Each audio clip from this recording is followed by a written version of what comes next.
As the Artemis II crew now makes its way back home to Earth, we're getting a look at some of these stunning photos the astronauts took during their historic lunar flyby on Monday. Today, NASA began releasing a few of the thousands of pictures captured as the crew went around the far side of the moon. These show Earthset, our planet dipping behind the moon. The four-person Artemis crew viewed areas of the lunar surface previously unseen by human eyes. And they traveled farther from Earth than any human has previously gone before, reaching a maximum distance of more than 252,000 miles. While looping the moon, the capsule lost communications with Earth for about 40 minutes, which was expected. Once Artemis II's comms came back online, the crew got a congratulatory message from the president.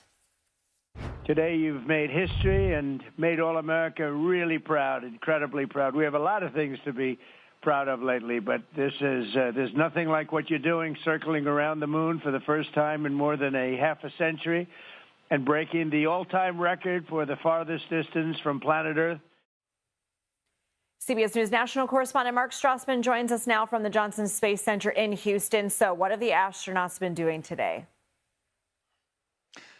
Well, Lindsay, first of all, if there's a contest out there about who's having the best work week, I think the astronauts win. Today, they are essentially having something of a down day. They're going to do a little manual flying, and there's some science going on inside the capsule. But they're also giving the astronauts some time to themselves so they can get in touch with their families, regroup a little bit, recharge for the 4-day trip back to Earth, splashdown off the coast of San Diego on Friday. Yesterday, of course, was remarkable for a couple of different reasons. The lunar flyby, there was the 40 minutes of radio silence when they were behind the moon, and then what we have been seeing all day today, these astonishing images of photographs that they took from their capsule that show the planet Earth and the moon in a very different perspective. We saw a solar eclipse. We saw Earthset. It's just the vantage point that we're getting is just something we don't typically see. A lot of what we see, Lindsay, as we go through life is a derivative of something else. This stuff is original.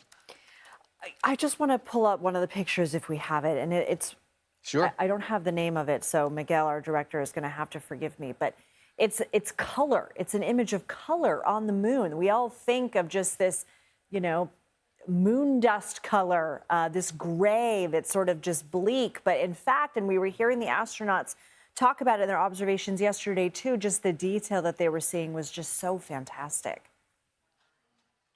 And what they were also saying, Lindsay, NASA scientists, that is that for the flyby, there were two windows in the capsule. The window on the left was somebody taking pictures. The window on the right was somebody taking visual observations and recording them before they forgot all the detail that they were seeing. And what the scientists here will argue is that the eyes are scientific instruments in and of themselves, and in many cases can see detail, nuance, different kinds of coloration that the camera in many instances cannot.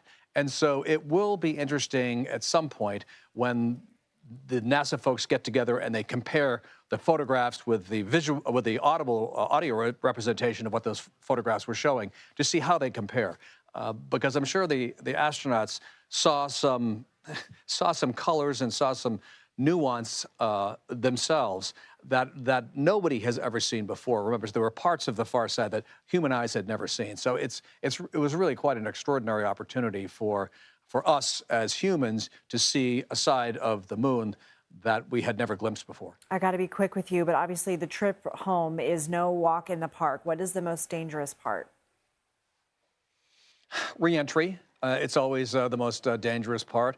There's no such thing as a routine space flight. They're always guarded about making sure that everybody brings their A game. But other than launch, re-entry is always the part that you cross your fingers and just hope that every single thing that has to go right does go right. Mark Strassmann, thank you so much.